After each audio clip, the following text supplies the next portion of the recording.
Business Execution Central, where leaders get it done. 5 revenue conversations you keep avoiding. The deal that fell through last month, it didn't fall. You dropped it. You avoided the conversation that would have closed it, doubled it, or collected what you were owed. And then you told yourself, that's just how business goes. Welcome to Business Execution Central, where leaders get it done. Today I'm giving you 5 revenue conversations you keep avoiding, even when the deal is right there, even when the work is done, even when the money is already yours to claim. And some of these are going to sting. Let's get serious. Avoiding revenue conversations isn't just uncomfortable, it's a business strategy, and it's a losing one. It costs you the income you never earned because you were too afraid to ask, the deals that never closed because you waited for them to come to you, the respect that quietly erodes when clients sense you won't hold your ground, the ceiling you built yourself by undercharging and saying nothing, and the business you could have had if you'd just been willing to speak. Because every time you avoid a money conversation, you teach yourself a dangerous lesson. Silence is safe. And it is, until it compounds into a revenue ceiling you can't explain. Let me say it again. Your revenue isn't limited by the market. It's limited by your willingness to speak. Here's the truth. Most business coaches won't say directly. The conversations you avoid don't disappear. They become income you never collected, and gaps you blame on timing, the economy, and bad luck. Let's break it down. Here are 5 revenue conversations you keep avoiding, even when the opportunity is obvious, even when the value is real, even when your silence is the only thing standing between you and what you've earned. And if you can recognize yourself in these, you can fix it.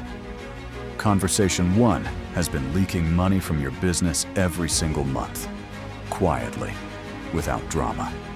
Conversation number 1. Your price isn't wrong. Your courage is.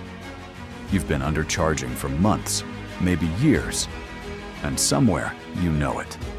You've called it staying competitive or building trust first.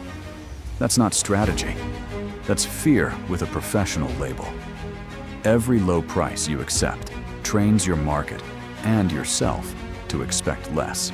You quote a number, then immediately start softening it before they even respond. You've watched competitors charge double and told yourself they must offer something different. You're over-delivering constantly to justify a rate. You're privately embarrassed to defend. Ask yourself, what's the number you actually want to charge? The one you haven't said out loud yet. That's your real price. Everything else is a discount you've been handing out for free. Conversation 2 is the one most people choke on, right at the moment when the money is actually in reach. Conversation number 2, the close you never made. You built the relationship, did the discovery, sent the proposal, and then you waited, hoping they'd say yes without you ever making the actual ask. That's not selling, that's wishing. You end every pitch with, just let me know if you have questions. Then go silent for a week. You convince yourself you don't want to pressure them, when really, you don't want to hear no. You send follow-up value instead of asking directly, are you ready to move forward? If you can't say, are you in? The deal is already gone. The close isn't optional. It's the non-negotiable that makes everything else count. And if 2 of these have already hit, stay locked in. The next 3 are where most revenue gets permanently left on the table. Conversation 3 is the one nobody wants to have, but postponing it makes it worse every single day. Conversation number 3, the invoice that's still unpaid. You finished the work, the value was delivered, you deserve to be paid, but following up feels confrontational. So you've been giving them space. You sent a gentle reminder once, got no response, and told yourself to wait a little longer. You're afraid that pushing will damage the relationship, as if their non-payment hasn't already. You've kept delivering for a client who owes you money, Because the conversation feels too awkward. Your invoice isn't rude, their non-payment is. The professional standard here isn't patience, it's collection. Quick pause. If you're getting value from this, hit like and subscribe so you don't miss what's coming next. Now let's keep going. Conversation 4 is the one you've been rehearsing in your head for months and still haven't had. Conversation number 4. The client who costs more than they pay. You know this client. Low rate, high drama, zero respect for your time. And you keep them because losing the revenue feels worse than the cost of keeping them. It doesn't. They demand constant revisions, push every boundary, and treat your availability as guaranteed. Every hour you spend managing them is an hour stolen from a client who'd pay your real rate. You've convinced yourself some money is better than none. And that thought alone is the problem. Ask yourself, what would your pipeline look like if you freed up the space this client is occupying? Tolerance isn't loyalty, it's just a slow way to shrink. And this last one is the one that quietly resets your standard every single time you let it happen. Conversation number 5. The pushback you swallowed. They gave you a number. It was low, you knew it.